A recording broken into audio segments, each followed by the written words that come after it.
Hello and happy Friday to all Birds fans out there. Welcome into the Xfinity studios here at PHLY.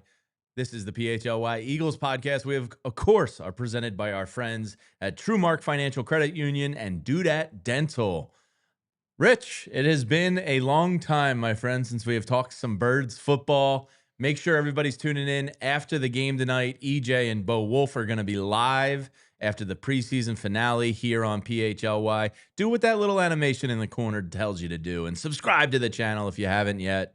How are you? I'm good, man. You know, I was just thinking about EJ going up to New Jersey, the swamps of New Jersey, for tonight's game, and that dreaded MetLife turf. That's real. That's taking a lot of people out. Playing a preseason game there is no bueno. What a bunch of cheap asses. Like, it's in your best interest to have a grass field. You don't injure your biggest investments. It's athletes want to play on it more than they want to play on turf. Like, it's when you have a turf field in this day and age, the year of our Lord 2025. Like, come on, what are you doing? You could even say that it's not very classy. You can say that. Yeah. If everybody's Mr. Mayor, come on, man, let's do it. Yeah, no, I'm excited for tonight's game, but I'm also excited for the preseason to be over. Yes, very much so. I think we've talked about this before. Preseason used to be some stuff that would happen, and you know, this Eagles roster has had some battles that we have seen played out during these 3 preseason games, but it's not the same as it used to be. I would just say. Yeah, no, it's certainly not. When Tanner McKee is getting put in bubble wrap in a week 2 preseason game to find out if it's Kyle McCord of your St. Joe's Prep alma mater or DTR, EJ's guy, as Bo would famously tell you. I think that's going to be a big wedge issue between them. Bo is really hammering the DTR for EJ. I think he saw his first opportunity to pounce on EJ for something. A lot of potential. And he's hammering it there. But EJ's standing in his ground. Do you think a DTR jersey is in EJ's future? Bo may have already ordered it from DHgate, I'm sure. But on that note, it is the finale of the preseason. Hallelujah. Looking forward to the end of it. Not probably as much to watch for specifically tonight, but a lot of guys are playing for jobs, not only here, but around the NFL. You know, you don't always audition just for your team. You're auditioning for the league, so you never know what can happen. Rich, let's get into tonight. And I guess the biggest question about the Eagles heading into the season, heading into the finale of the preseason is, who the hell is going to be cornerback 2? Because this is a weird one. Dude, I think this has been one of the strangest training camp battles we've ever seen. And as much as we all talk about the Eagles, and we do it every day on this show, and this team is exhaustively covered by tons of people, I just think we have not made enough of what a strange competition this has been. So Adoree Jackson, who I think has a chance, like if I had to guess, he will be the cornerback starter in week 1. I think him and Jakorian Bennett, it's close to 50-50. If you said that Bennett was going to be the starter, I wouldn't argue with you. We're all sort of just guessing at this point. But if Adoree Jackson wins, somebody who we think actually can win, he got brought up midway through training camp, kind of a relatively mild question to Vic Fangio. Just like, hey, Adoree's starting to play a little more. What do you think about him? And Vic just completely lit him up. Vic is amazing. He gave him Howie's guy. I didn't watch any of the tape. When Howie wants somebody, I guess I just have to take him. He said that the 2 teams that have already let go of him, they basically let go of him for a reason. Oh, man. And this is the team. That guy might win the job, Jay. Yeah, I mean, if I had to, I guess I'm hoping Bennett wins because of what you just said. Like, I think when other teams send you messages, if they're good teams and well-run franchises, you kind of take that with a grain of salt. Like, all right, why are they moving on from this guy? I don't have much faith in Adoree Jackson being a starting caliber cornerback in this day and age. So, like, I'd rather just Uncle Vic told us that. Yeah, I'd rather gamble on the young guy that at least has some starting experience, has some athleticism, some really good speed. You kind of saw it on that crossing route in game 2, like the closing speed he had in breaking up a pass. I'd rather just roll with Bennett and take my chance on the athleticism and the upside rather than roll out a retread that's probably going to be cooked. So you mentioned Jakorian Bennett. Let's back up and the weird circumstances that he came here. And real quick, if you had asked me 3 months ago, I would have told you without a doubt Keely Ringo is the guy. Absolutely. We're going to get to him in a sec, but Jakorian Bennett got traded from a Raiders team that is not exactly flush with talent in the secondary. And basically the only explanation for that was Pete Carroll has a type when it comes to the cornerback position. He likes long, rangy corners. But let's be honest, the Las Vegas Raiders are not the Legion of Boom right now. No. So frankly, the Eagles have more high-end players than them in the secondary. So he gets traded just for Thomas Booker. I like Thomas Booker, but come on. He was a fringe player at this fifth point. Defensive tackle would have made the roster, but certainly would not have been getting a ton of snaps on this team. Would have seen some probably as a depth defensive lineman. And that player who's been here for a couple of weeks, if he starts, he is going to join a defense that last year, the reason they were the best defense in the league was just that suffocating zone coverage they played on the back end, where not only did everybody play at a high level individually, they played at a super high level collectively, where they all knew kind of how to pass off the routes to each other, playing that cover 4 from Vic Fangio. We saw it in the Super Bowl on Cooper DeJean's pick 6. So you're telling me this guy who barely knows any of these people, did not do OTAs or anything, was not here for the beginning of training camp, all of those installs, he might get the job too. So any of the answers that you get, they come with some major question marks. Now, I'm with you. I think he probably has the physical tools where you just hope, okay, he'll learn how to play with. He's playing in a good system, and he's got great teammates around him, whether it be Coop in the middle of the field, a potentially great linebacking core. You got Quignon on the other side. So, you have decent safety play, at least with Reed. We'll get to safety too in a minute. So you hope a high tide rises all boats there, and he might benefit from playing in a better defense. I feel like we'll see what happens with Vic and in terms of Quignon traveling, because that's something that the Eagles have experimented with in training camp where, they have him matched up against number 1 receivers. If that is the case though, I do wonder if those number 2 receivers, the goal is going to be to get. Oh, absolutely. Is going to be to get cornerback 2 on the same side as safety 2 and maybe attack the 2 weak spots of the Eagles defense. Yeah. So we'll see what happens there. That would be the danger. At least you could put Quignon on the same side as safety 2. I don't know. But it certainly, there are some major question marks. I do think we can take a step back and say, look, this is still a first world problem for a team. Absolutely. A lot of teams have question marks up and down the roster. And we've been talking about this CB2 battle the entire training camp, but it's a weird one. It's a weird one. And if you do subscribe to the weak link theory where, if you have 11 pretty good players instead of, the Eagles have studs on all 3 levels of their defense. They have Jalen Carter. I mean, he could be the best defensive player in the league for all we know.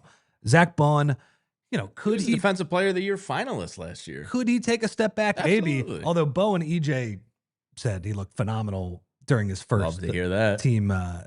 teamwork of the summer after dealing with that injury. By the way, he could take a step back and would still be better than any stud. Any linebacker we've had in a long time. Just a terrific player. And by all accounts, you have Quignon, who it's my boy. I'm expecting Revis Island. I'm expecting. It's like they're not even going to look at him this year. Real quick, do you think? I know you're getting all hot. I am. I need a cigarette and a bonbon. Are bonbons still a thing? I don't even know what a bonbon is. Really? No. Wow. Did I just age myself? Julia, do you know what a bonbon is? Oh, man.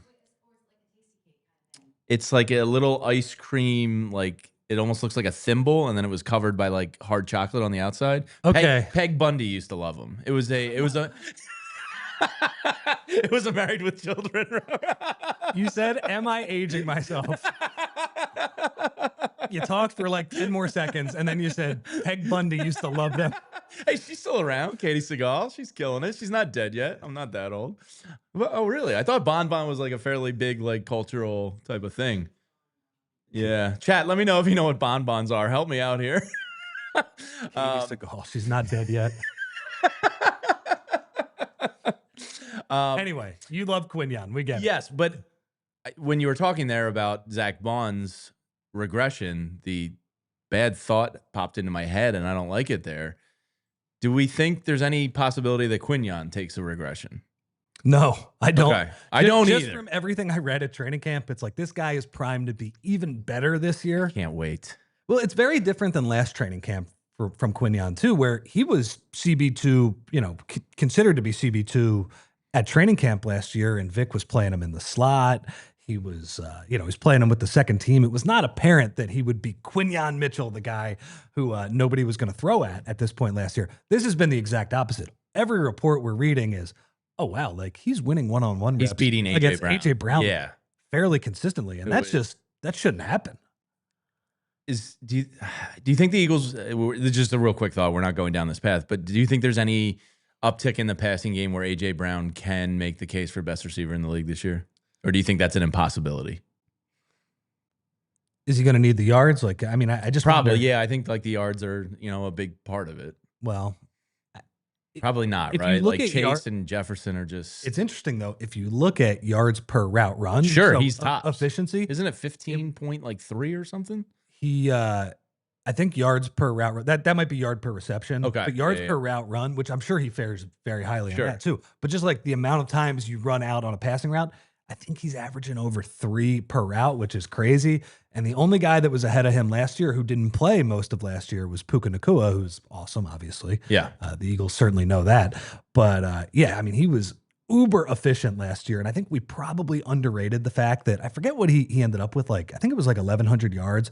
And the fact that he missed, I believe, 4 games last year and also played in the most run-heavy offense in the league. Yeah. Like his season probably went underrated. I just wonder, is he going to have the volume of Jamar Chase? Because that Bengals defense stinks. So they're going to be in shootout after shootout. And he's probably going to be getting impossibility. Some garbage touchdowns. It's also, too, I mean, the wide receiver position in the NFL is so loaded right now. Stacked. It's so much fun. Like, you talk about Puka, and I feel like he gets overlooked all the time. Do you have a fantasy draft coming up in the near future? Because like I have a couple, yeah. I feel like if you don't get 2 wide receivers in the first like 3 or 4 rounds, like you're cooked. Like that's how strong the position it used to be is. Running backs. Yeah, too. absolutely. Now it's like if you don't have two top like 20 guys, like you're in trouble in your fantasy drafts. All right, we kind of went down the side path there. Let's bring it back to the cornerbacks. There's some good bonbons. Let's get it back to the bonbons. One guy said, "I know Jamie is a Stocks fan." Stocks pound cake is maybe the greatest thing in the world. You talk about a Philadelphia treasure. My God, yes, I love Stocks. So the real question is, does Katie Seagal like Stocks pound cakes as well? I don't know if she's had that yet. We should probably get her one. Should we send her a Stocks pound cake courtesy of PHLY? Katie Seagal with the big shout out. As you said, she's still alive. Yeah, she's still ticking. Yeah. Okay, let's bring it back to the cornerback 2 conversation. And you mentioned because there's more weirdness. Yeah, Keely Ringo. It's one of the weirdest things ever. Who I keep hearing, when you not like EJ or Bo, who have really seen every snap at training camp, but I think most reporters say, yeah, Keely hasn't had a great camp. It hasn't been an unmitigated disaster. But it seems like Vic has got him in the doghouse. As far as a result, though, the fact that he's taken 3rd-team snaps this week, you can sugarcoat it any way you want. I mean, that's an unmitigated disaster that we are here in late August and he's receiving 3rd-team snaps. You mentioned Vic, though. Vic, you would think he would just tell it to you straight and would bury the player. No, he's like tiptoes around Keely. Like, it feels like he believes in Keely. Do you think this is a motivation tactic by Vic? That like he actually has in his back pocket like big plans for Keely and he's trying to, I don't know, motivate him or something? Like, I don't know. It feels weird to send him on a 3rd team in practice is like, that's a shot across the bow. I think so. And I mean, I think it says that he's just not confident in him right now. But, maybe Vic Fangio has a little more nuance to his motivational techniques that we think. Like some players, they need to be yelled at. Some players need to be, their egos need to be massaged a little bit. So when you talk about Ringo, I think the weird element of Ringo is that Isaiah Rodgers isn't here. Because look, Howie, and we can say this about Howie, like going to get Bennett, for example, he never rests on his laurels and like, hey, good enough is good enough. Like he's always looking to tinker and upgrade in this. And Isaiah Rodgers 2 years ago was one of those guys suspended from the league, We'll invest in you for your suspension in the payoff that in year 2, we got you back. We kind of believe in you. It was like an embarrassment of riches in a way last year. I always thought when they let Isaiah Rodgers leave that Keely Ringo That was full confidence in Keely. Yeah, I was like, oh, they love what they've seen from Keely Ringo in making practice. the bar pretty low for him to clear. Yeah. And he has not cleared it, apparently. I mean, so much so that you had to go out and trade with the Raiders. So like the Isaiah Rodgers, Keely Ringo / Bennett, like that is a weird situation. One other element of this, because I wrote about it in the newsletter the other day, which is a phenomenal newsletter, everybody, and you should sign up for the PHLY daily and do it. Yeah, you should do that. One thing that I found interesting about this offseason is that the 2 trades that Howie has made have basically been player for player swaps. Yeah, like bubble fringe. We're going to cut this guy. You're going to cut that guy. Let's just swap these out and see if we can both prosper here. I thought it was very funny that the 2 picks that went in the CJ Gardner-Johnson trade just came back. It's like, Howie's looking at his his cabinet, his refrigerator. He sees that Stocks pound cake, but then he sees that pick and he's like, got to get that thing out of here, man. But anyway, yeah. Nick Casario and him are like this, man. They love trading with each other. Trading, yeah. They must just be on the phone all night, Do you think they do that? Mrs. Roseman's like, Howie, get off the phone. They're doing that, TikTok trend where they like call their friend to say goodnight and they're filming each other. It's just Howie and Nick. He's got like the old school phone cord kind of wrapped around here, whatever, on the bed, and they're talking about depth players on the Eagles and Texans.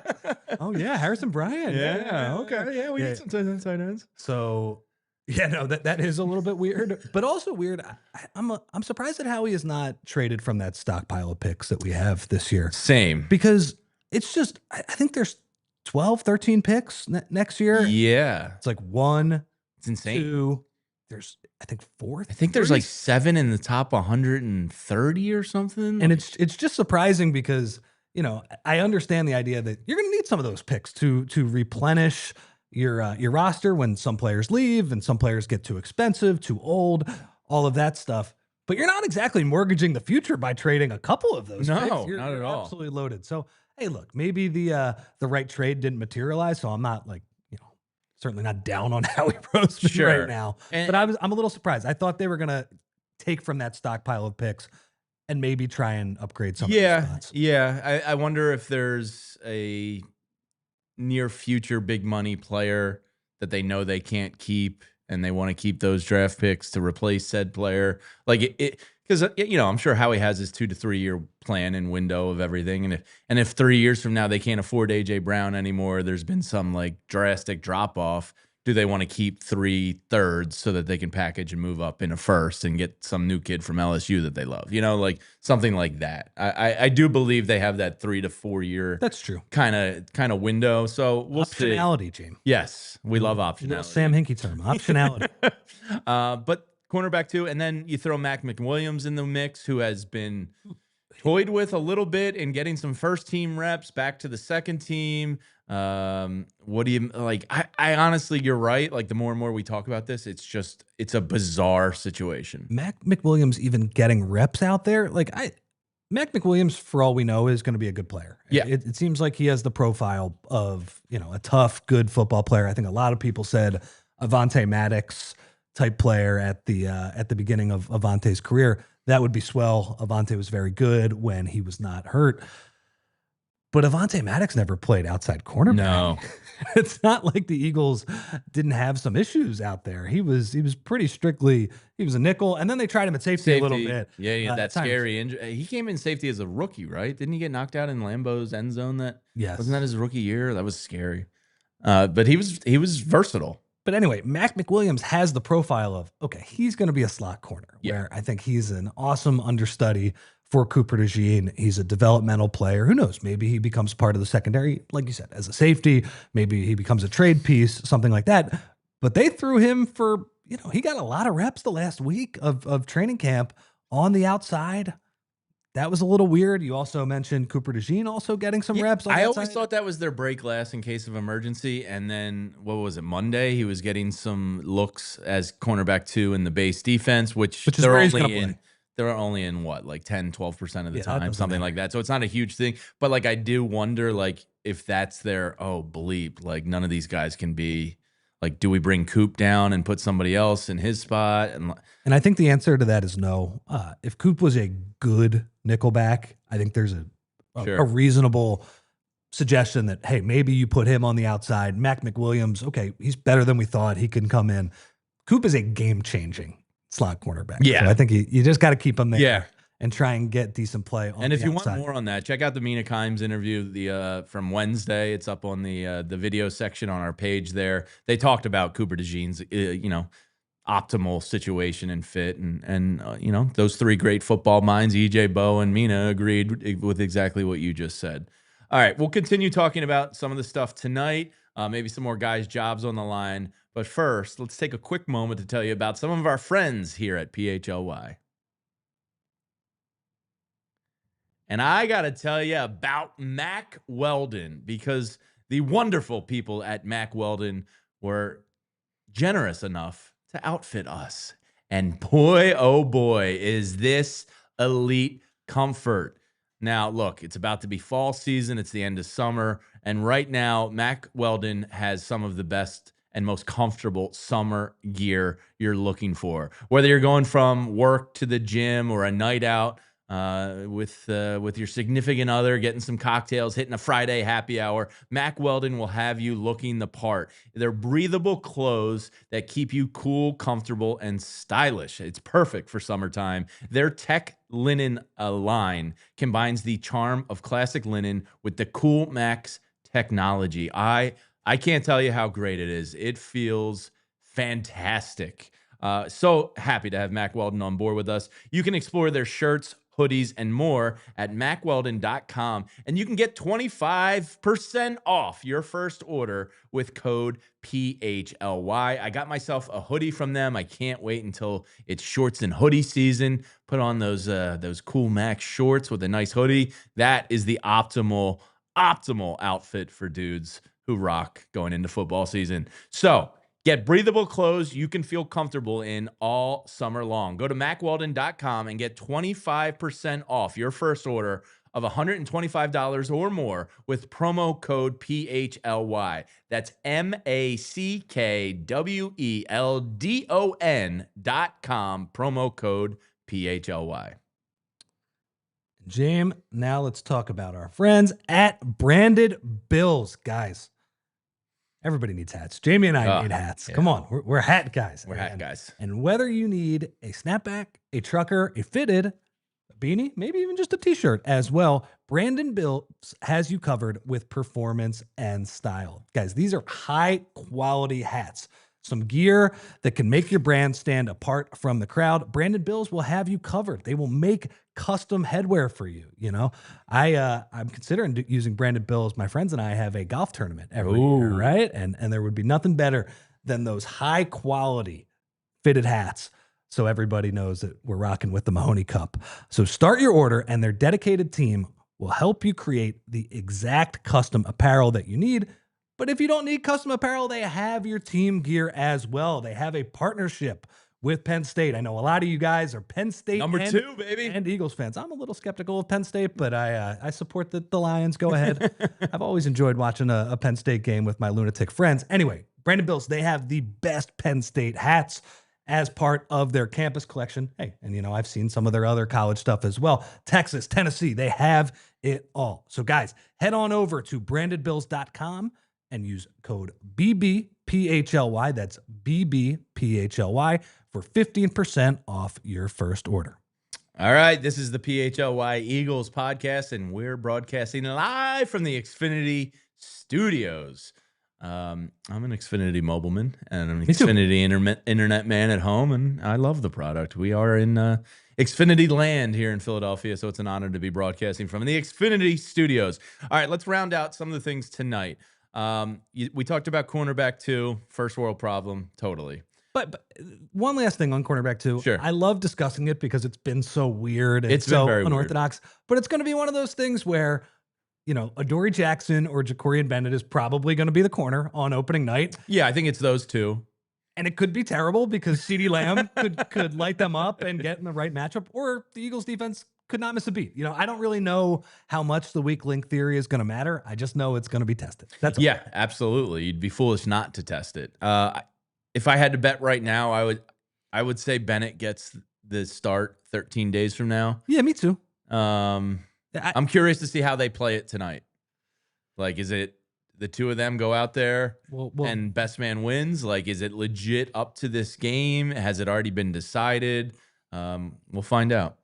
I wonder if Vic's going to continue to put them in tough situations too, where he put Keeley in that zero blitz against Jamar Chase. And look, Jamar Chase is sick. We talked about how loaded the receiver position is. He's probably the best receiver in the league. It's probably him and Justin Jefferson. Yeah, I think you can make the case for either one. Are considered 1 and 2. So no shame giving up the catch there, but got to get him on the ground. That one whiff on the tackle was a tough watch. That was pretty bad. So I don't know. Does Vic test those guys in this final preseason game? I would think he wants to. Jamar Chase is probably not playing for the Jets unless I'm not as familiar with their second team and what's going on. Yeah, I can't imagine Garrett Wilson stepping out there tonight. I don't think he's going to play. But they are the Jets, a terrible franchise, so you never know. So yeah, as Rocco says in the chat, good thing the D-line and linebackers are nasty. I agree with that. So I'm really looking forward, and we're going to talk about the excitement of opening day. This Eagles D-line excites me. Because, Nolan Smith looks like he's on the verge of like busting through in a major way. Jalix Hunt looks like way more than I ever would have bet or hoped for that early in his career. You have Jalen Carter. I think Ojomo's going to become a big name in the NFL this year. Like, I'm excited for that defensive line this year. So to Rocco's point, yeah, this defense is exciting. We're nitpicking on the 1 or 2 areas where it's like, what do we got? Because we don't know. You mentioned the defensive line. I'm more excited about the linebackers. Well, if Jahad Campbell is legit, I think Bo said this the other day, like, you legit might have the best linebacking room in the NFL. It's crazy. Like, where are we? Think about where we were a season and a half ago. We didn't even know. We did, Bo rehashed, we did the snap count, remember, which you won in a big way. Congrats to you. As everybody remembers. A flagship segment. I took Devin White. Devin White. I mean, we thought he was going to start at this time last year. Yeah. Didn't even make the flight to Brazil. Oh, crazy. All right, so the other position I'm curious about, and you brought up the good point, who sits tonight at the safety 2 position? Now, Drew Makuba did look like hell of a first game. A pick 6, his first ever in his life, he said, at any level. He gets a fumble recovery. Thank you. By the way, that's crazy. Yeah, isn't that nice? First pick 6. Yeah. I saw him with Johnny Tarmac down in the bowels, and he's like, yeah, that was my first pick 6 ever. I was like, what? How is that possible? Because he looks like an athletic freak. Look, I think I've revealed a lot about my athletic career on this show. I had 2 pick 6s in grade school football. Oh, nice. Very proud. Nice. Yeah. Were you jumping routes? Was it a tip ball drill? Like, how did they go down? Linebacker on a blitz on one of them, kind of tipped the ball up in the air, and it fell back in my arms. I got to say, in 8th grade CYO ball, the quarterback play is you're not exactly seeing Jalen Hurts out there. Did these pick 6s get you any girlfriends in 8th grade? No, not at all. No, not at all. Fair. That's a shame. But it was quite a rush. And the other one was a jumped route. Yeah. Okay. So nice. Drew Makuba, welcome to the club.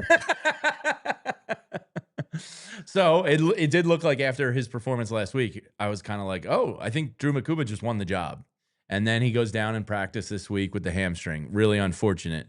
You brought up the point, who's going to play safety 2 tonight? Who's going to sit? If they sit Sidney Brown, does that tell you he's starting 13 days from now? I think so. Yeah, I do. And as weird as CB2 has been, yeah, safety has been a bit of a roller coaster as well. Absolutely. Because leaving the second preseason game, I would have put more turkeys on Makuba, even though absolutely he really hasn't gotten a lot of reps in this training camp because he's been banged up for a week at a time, a couple of times now. And as much as we know you can't make the club in the tub, you also probably can't make the starting lineup in the tub either when you're a rookie that needs the reps and needs to learn. So I think the job is probably Sidney Brown's because of this. And I wonder if that's the case, they're probably going to sit him tonight because they I would think you're right about that. Yeah.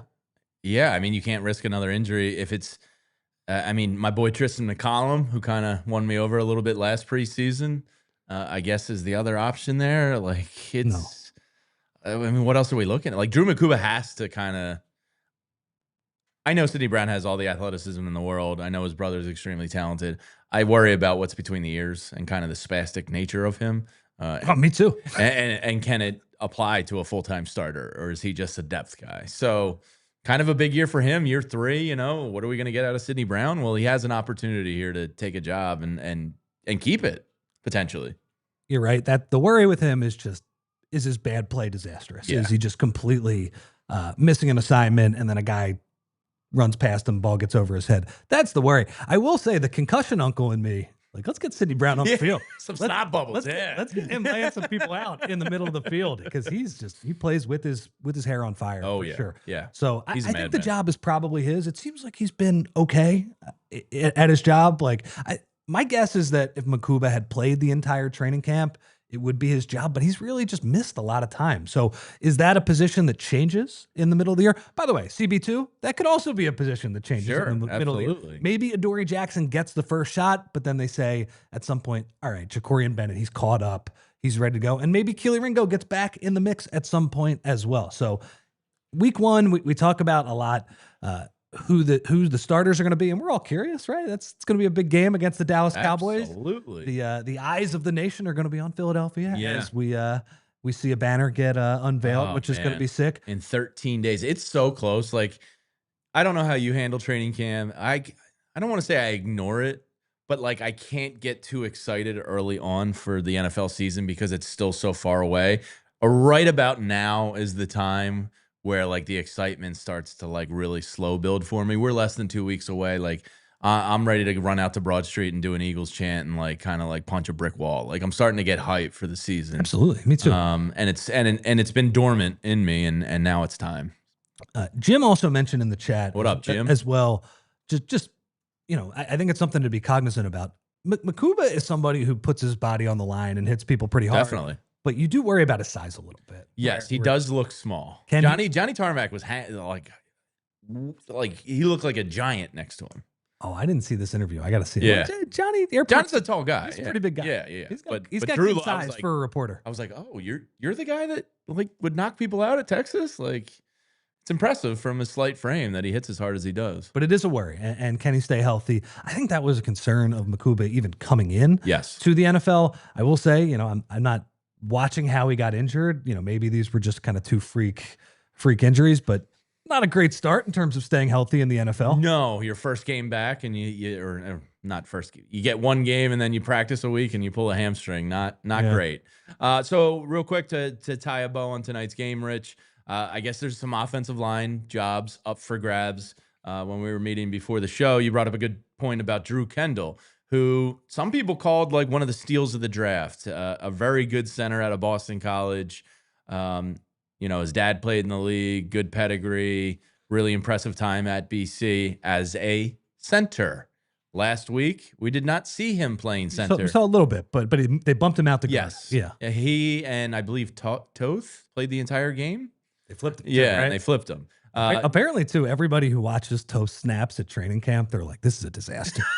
They're like, we like Toth. Like he might be an okay, you know, left guard replacement. They've had him around for what, like 7 years now? But the snaps are an issue. And like look, modern NFL football, you do need to be able to do a shotgun snap. Yeah. So I guess this is a good sign for Drew Kendall. Look, Cam Jurgens has center on lockdown. Guard is...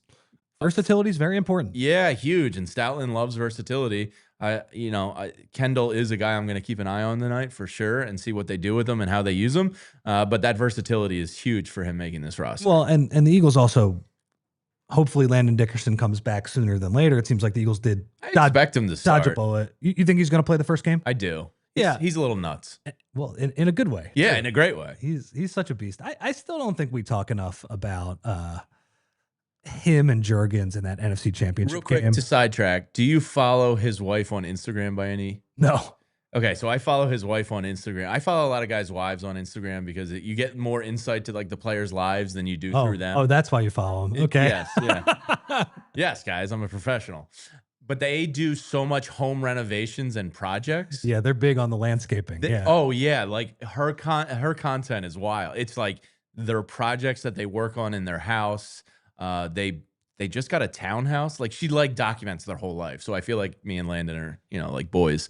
But they just got a townhouse that they're completely renovating themselves after they fix up some mansion in South Jersey with the lawn. Oh, they have one in Philly? I think so. Oh. And they're like in the process of renovating that and doing all the work themselves. It's pretty wild to see like how talented of a person Landon Dickerson is.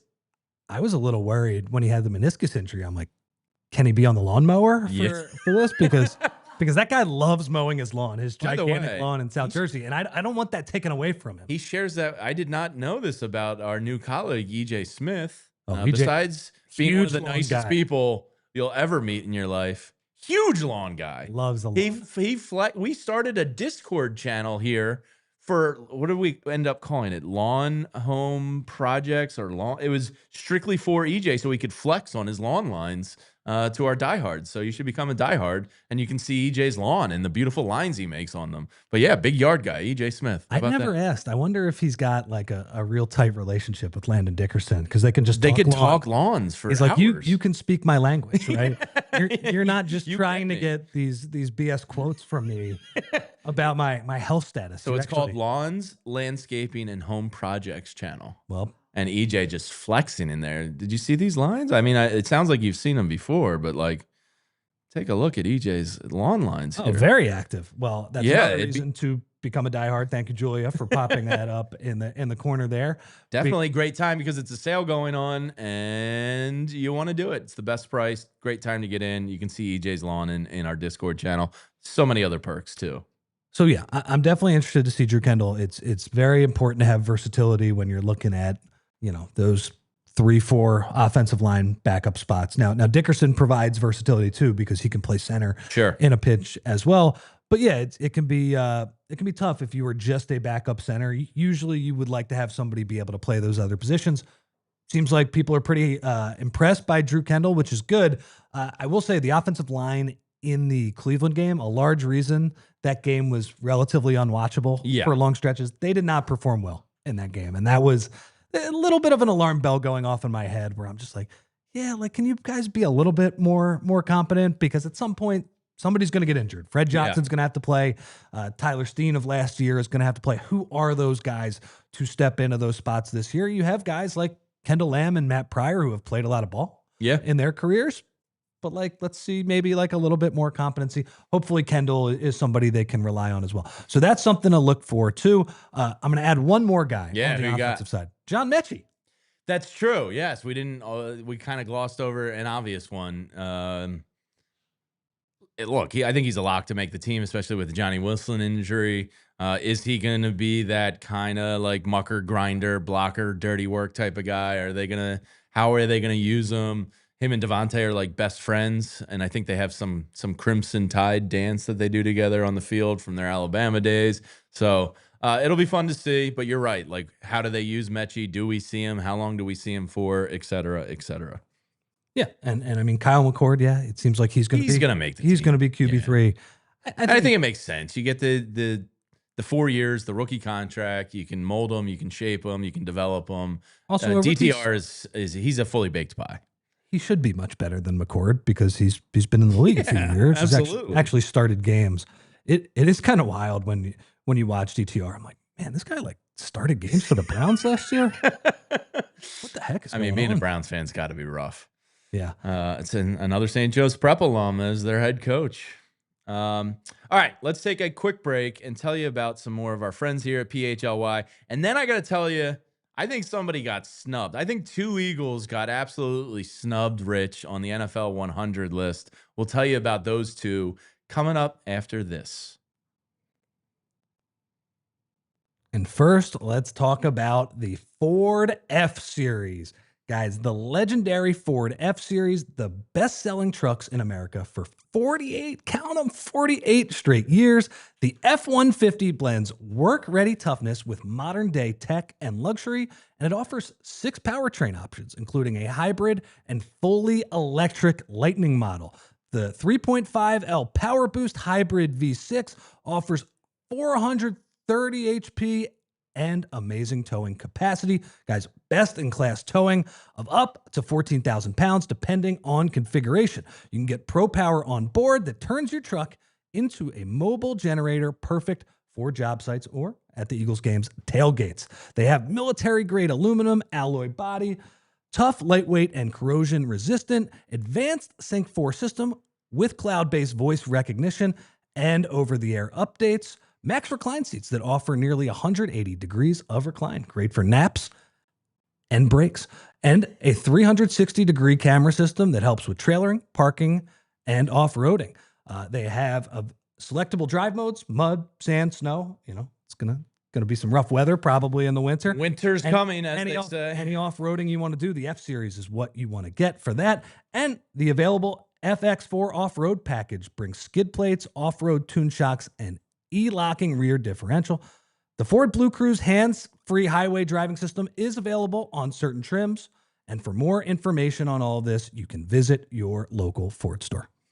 And I got to talk to you about why it's never ordinary at Bet365. Bet365 has to be good. You know how I know that? Well, I use it a lot. I won a lot of money on the Eagles Super Bowl last year with Bet365, but there's over 90 million people worldwide that use it. That many people just cannot be wrong. It's simple science.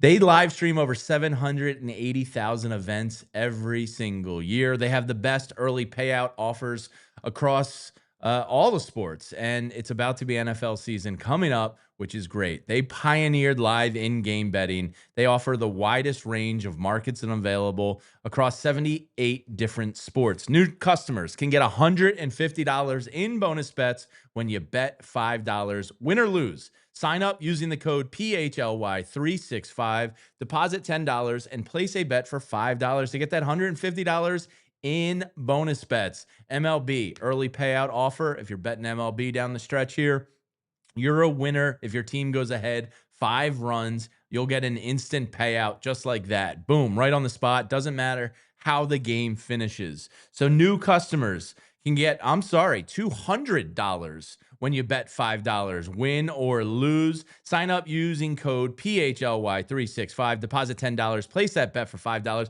and get $200 in bonus bets if your bet wins or loses. They can be used on spreads, totals, player props, futures, and more. And whatever the moment, it's never ordinary at Bet365. Must be 21 and older and physically located in Pennsylvania. If you or someone you know has a gambling problem and wants help, call 1-800-GAMBLER. And Jamie, I have one more for you. Monarch Money. One of my favorite ad reads to do because, guys, most people cannot name all of their financial accounts or what they're worth, their 401k, investments.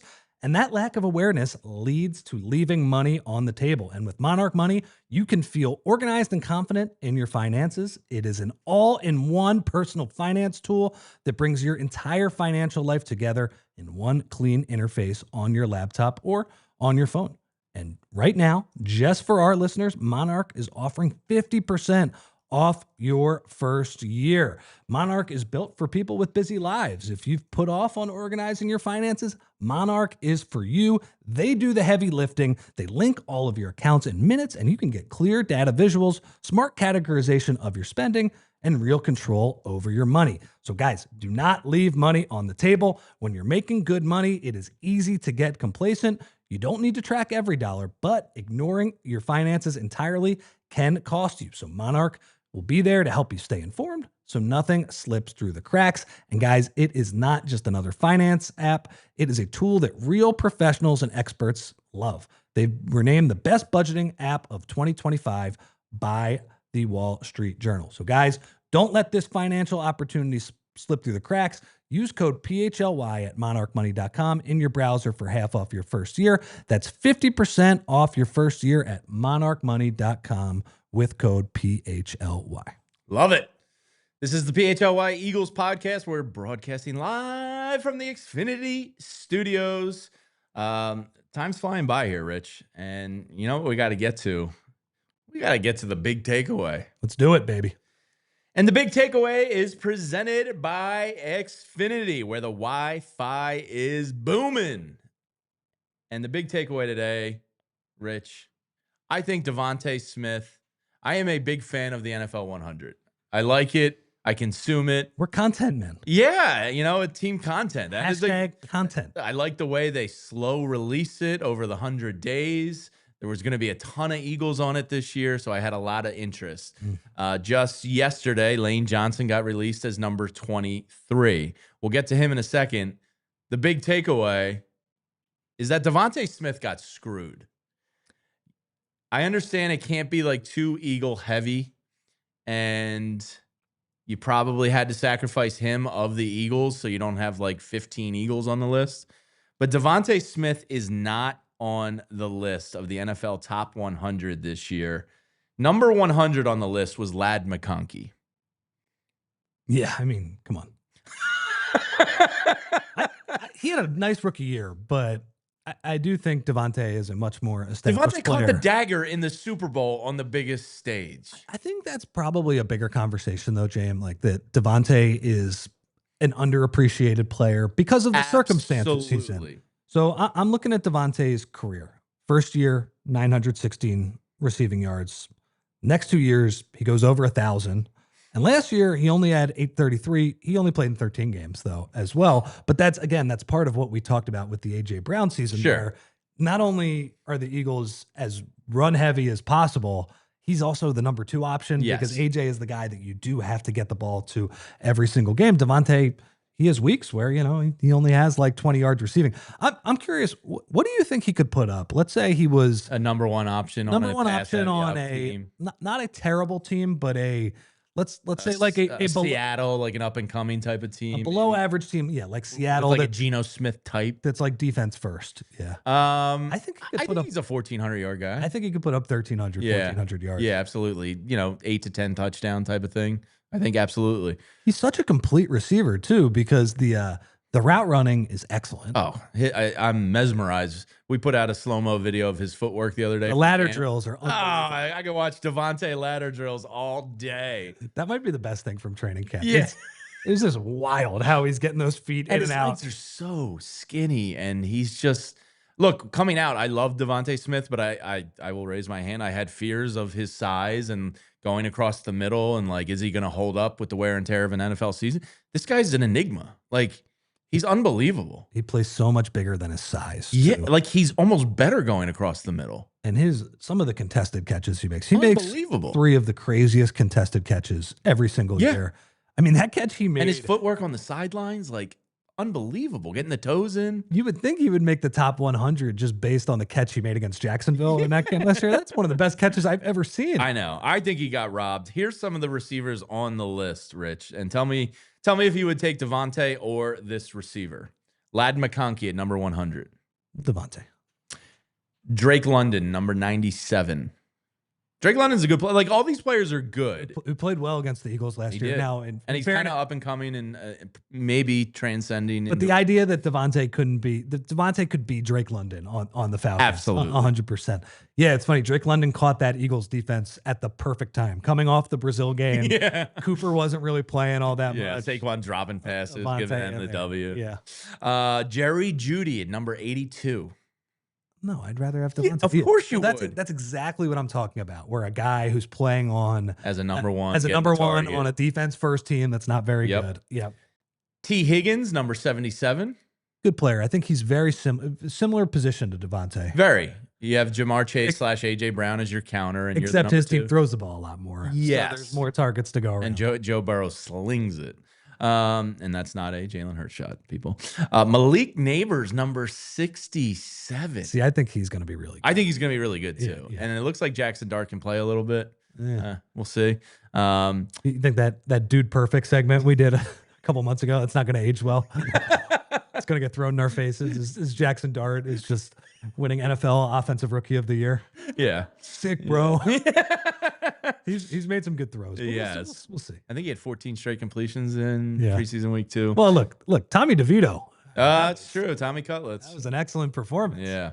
Let's see. We have Brian Thomas Jr., number 61. I think that's a very fair comp. DeVonta has more of a track record to him. Brian Thomas is pretty sick. Pretty sick, younger. It's like I'm saying, the state of the receiver position in the NFL is excellent. Right then we have Scary Terry still remains unsigned. Had a great year. Fake Adam Schefter tweet got my Commanders buddies earlier today. They sent it, and the Schefter T was a 1. And I was like, dude, you ate the poop online. You never eat the poop online. You got to check for that check mark, man.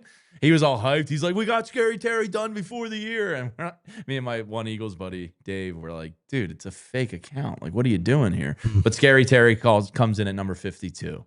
Good player. Good player. And I also think it's fair to point out that the Commanders have gone so old on their roster this year that they're drawing the line at Terry McLaurin is I think he turns 30 this year, or he's already 30. One of those two. Close, yeah. So I understand you might be a little bit wary about extending him, but Washington, with how you've built your roster, you have to. Come on, this guy has been your good soldier with all your bad quarterback play and all these years. Yeah. And then you really saw what he could do with the guy who's legit in Jaden Daniels. So Jaden Daniels, he was today's unveiling. He came in at number 21 on the NFL top 100 list. So some big praise for Scary Terry's quarterback there. I think the main point with DeVonta is just I'm curious what he would do in another situation. But as we saw in the Super Bowl, where AJ gets the touchdown catch on the shallow crosser earlier, everybody's worried about Saquon. Jahan Dotson actually gets a throw earlier in that game. Hey, by the way, DeVonta Smith's still here, and when you have single coverage against him because Spags is getting desperate and he needs a turnover, the Eagles run a play to get him the deep ball, and of course he wins one-on-one. So really an embarrassment of riches on this team. I love DeVonta. He is. I love him too. I say this too. Like, I think he has. Even if AJ is a beloved player and a great player, there is something about DeVonta where I just think he's such a fan favorite. You want a little bit of a flex here? What? I tailgated with DeVonta's parents and his girlfriend with our friends at Philly Sports Trips. Oh, cool. At the Tampa, was that the playoff game? No, it was the regular season game a few years back, his rookie year. So me and DeVonta were like this. House of Horrors, Tampa. Yeah, I hate Tampa. That's going to be a loss, by the way. I'm saying that already. You're calling it? Yeah, I can buy that. Absolutely. To round out the receivers on this list, Tyreek Hill, number 47. Mike Evans, number 44. Your boy Puka, number 41. CeeDee Lamb, who we'll see in 13 days, comes in at number 35. Nico Collins, number 32. And our boy A.J. Brown, number 29. Loaded position. Loaded, and you're still going to have Jamar Chase, Justin Jefferson. Is there somebody else we're missing? There might be like one other guy we're missing. But I think the top two duos for sure, and you can put them in any order. I think you definitely put T. Higgins and Jamar Chase up there, but I'll take DeVonta and AJ against anybody. Yeah, so the other part of the top 100 list is I think another guy got screwed. I don't see a scenario where Lane Johnson isn't a top 15 NFL player. He comes in at number 23 on the list. I just told you Jaden Daniels was 21 today. Max Crosby was 22. So, he's surrounded by greatness, and there's a ton of great NFL players. But, Rich, when you think about the lack of sacks over the last 3 years, the importance of the right tackle position in this day and age, the win-loss record with and without Lane, 2-time Super Bowl champion, it's hard for me to think that there's truly like more than 10 to 12 better players. And I know this is going to be a quarterback heavy top 15 or whatever, but like, come on. If you're talking about the position they play and grading them as a football player, Lane Johnson deserves to be higher. I will die on that hill. I mean, top 2 player last year and has been the best player at a top 3 premium position, right? I think you would say quarterback, edge rusher, tackle. Those are probably the 3. Receiver, very important as well, as we talked about, but there's a lot of depth at that position. Has been doing it for forever. It's a Hall of Famer. And he's underappreciated because we don't have to think about the tackle position. And something we've talked about a lot is PFF. If they tweet out something we don't like, then disregard it. Yeah. But if they support our match our agenda, they're the best. Then it's the best. Love you, Chris Collinsworth. Absolutely. the stat that they had that I thought was like legitimately interesting. The island percentage, and I don't have it up right now. Oh yeah, no. But it just goes to show that the Eagles treat both of their tackles differently than pretty much anybody in the league. I think Triston Wirfs is the other one. That guy is like an elite player. But when you look at Lane versus Penei Sewell does not get put on an island quite as much as Lane. The Eagles, or Mailata. They turn the difficulty up as much as possible, and yet we still don't hear anything about it. And it's part of the secret sauce. And when Lane eventually retires, I think he was on Bussin' with the Boys or Pardon My Take or something recently. And he was like, yeah, my contract's through next year. That could be it for me. Like if I win again this year and become a 3-time champion, I could just call it quits. Like he's very much thinking about the end of his that worries me a little bit. And that makes me real sad because Lane Johnson, I've said this before. I hope it's not misconstrued as a hot take. I think he's the greatest Eagle ever. Yeah, I mean, when you talk about the contributions, but also the longevity. Yeah. Just the impact he has game to game, but also the fact that he is just drafted in 2013. So yeah. Thank you, Chip Kelly. It's been around forever, and thank you to the Miami Dolphins for drafting Deion Jordan. As soon as they took him, I was like, yes, I didn't want him. Whew, I thought Lane was like a sure thing, or Chip was a sure thing to take Deion. I thought those comments this week were interesting though, where he was basically like, at some point here, I think I'm going to want to spend Thanksgiving and Christmas at home with my family. I feel like he also in the offseason said, I got a couple more years left in me. It's always a question at the end of the season, is Lane Johnson coming back? And that's completely fair. The Eagles have been spoiled because it was the same way with Jason Kelce. When you have these amazing linemen that are playing well into their 30s and at a high level, you still do need to ask the question. These guys who have made a lot of money and at some point are going to just say, yeah, I won out. That will be a sad day, and that will also be a day that the Eagles are going to have to rework their roster a little bit. So I would think this upcoming draft next April is probably right tackle time. Well, they didn't address it the last 2 drafts, and we'll see about. I mean, I hope Lane plays 2 more years, but you're probably going to want to start addressing that guy to get into the system to develop him. If he's not going to be, a top 20 like plug and play day one type, like. You got to start addressing that soon. It's interesting. One guy we're going to look at, I think, a decent amount this year is Simmons, the Ohio State kid. Oh yeah, for KC, I think. Yeah, that's his name, right? Josh Simmons. Yes, I believe so. The Eagles they trade up a spot. Now I think that was a weird trade. They trade up a spot with the Chiefs, and I think there's a little bit of trust there with Howie because Brett Veach was on the phone and he said. Well, what side of the ball are you taking? And how he was honest. And I think that's that level of trust you need between GMs. He said, I'm taking defense. And I think the Chiefs looked at it and said, all right, well, if he's taking defense, we're going to go take we want Simmons. So we'll see how good he is. Doesn't he have like an absurdly long wingspan? Like, isn't it one of the biggest wingspans like in recent memory, Simmons? There have been some pretty positive reports on him in training camp. And the Chiefs did away with half their offensive line. We'll see. I mean, everybody has positive reports in training camp for their rookies, and then when the season starts, it's a little harder to contribute. But I got my eye on that one at least. Yeah. So Lane, I think, got snubbed, and that was our big takeaway. Brought to you by Xfinity. Rich, a couple minutes here as we wrap up. We're 13 days away from the opener, and Jerry Jones. We just gotta laugh at him. Because what he is doing right now with the Micah Parsons situation, you brought up a piece by Bill Barnwell I think you should hit on because it's very accurate. Like, this dude just does not get it.